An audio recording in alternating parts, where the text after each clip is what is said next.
Sering saya ajarkan kepada teman-teman, selama masih ada ikhtilaf, supaya usahakan bisa menyebutkan ikhtilafnya. Kita belajar itu tidak seperti pakai kacamata kuda. Apa yang ditahu itu saja yang dipertahankan, karena bisa jadi ada pendapat ulama yang lain yang lebih kuat daripada yang kita yakini selama ini. Ada ikhtilaf di kalangan para ulama tentang hukum berkurban menjadi 3 pendapat. Di buku bahasa Arab catatan kaki nomor 7. Di buku bahasa Indonesia catatan kaki nomor 259. Coba dibaca. Ada sejumlah orang yang menyatakan bahwa berkurban itu sunnah. Ada juga yang lainnya menyatakan wajib. Imam Ibnu Qudamah berkata, mayoritas ulama memandang berkurban sebagai sunnah muakkadah dan tidak wajib. Hal tersebut diriwayatkan dari Abu Bakar, Umar, dan Abu Mas'ud Al-Badri radhiyallahu anhum. Pendapat itu pula yang dikemukakan oleh Su'aid bin Aqabah, Sa'id bin Musayyab Al-Qamah, Al-Aswad, Atha, Asy-Syafi'i, Ishaq, Abu Thawr, dan Ibnu Munzir. Sedangkan Rabi'ah, Malik, Ats-Tsauri, Al-Auza'i, Al-Laits, dan Abu Hanifah berkata wajib. Berdasarkan apa yang diriwayatkan oleh Abu Hurairah bahwa Rasulullah SAW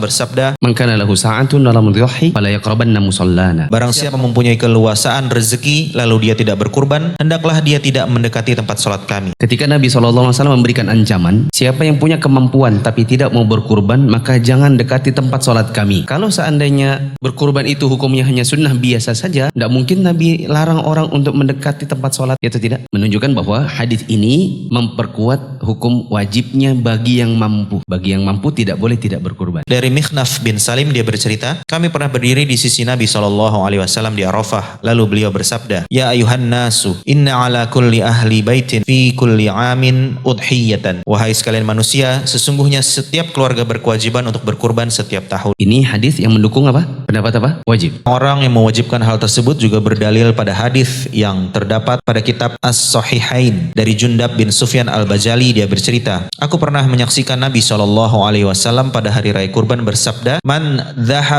dabaha qabla an yusalliya falyu'idh wa man lam yadhbah falyadhbah ala ismillah. Barang siapa menyembelih kurban sebelum mengerjakan salat Id, hendaklah dia menggantinya dengan yang lain, dan barang siapa yang tidak menyembelih, hendaklah dia menyembelihnya dengan menyebut nama Allah. Kira-kira hadis ini menunjukkan wajib atau sunnah? Wajib. Kenapa? Karena disuruh ganti. Siapa yang sudah terlanjur nyembelih sebelum sholat berarti harus diganti. Berarti kalau seandainya itu cuma sunnah, Nabi bilang yang udah terlanjur ya udah ndak apa-apa. Kalau mau ganti boleh, ndak ganti ndak apa-apa, kan gitu. Tapi Nabi ternyata mengatakan barang siapa yang terlanjur menyembelih sebelum sholat maka ganti. Berarti Nabi mewajibkan berkurban menurut pendapat yang satu ini. Orang yang menyatakan bahwa berkurban itu sunnah berdalilkan hadis dari Ibnu Abbas yang dia marfukan. Ada 3 hal yang bagi saya wajib dan bagi kalian adalah sunnah, yaitu salat witir, berkurban, dan salat duha. Hadis ini mendukung pendapat yang mensunnahkan saja. Karena Nabi SAW mengatakan bagi saya itu wajib, bagi kalian hanya sunnah. Salah satunya disebutkan apa? Kurban. Jumhur ulama juga berdalilkan hadis Ummu Salamah. Nabi SAW pernah bersabda, Idza dakhalatil ashru an yudhiyya wa arada ahadukum fala yamassa min sa'arihi wa basyarihi syai'an. Jika engkau masuk tanggal 10 dan ada salah seorang di antara kalian yang hendak berkurban, hendaklah dia tidak menyentuh atau mencukur rambut dan kulitnya sedikit pun. Kata-kata Nabi SAW, wa aroda, dan dia mau berkehendak untuk berkurban, berarti berkurban itu sesuai kehendaknya. Berarti hadis ini menunjukkan atau mendukung pendapat yang mengatakan sunnah saja. Karena kalau seandainya itu wajib, tidak mungkin Nabi bilang yang mau atau yang berkehendak. Karena kewajiban itu bukan bergantung pada kehendak kita. Dari sini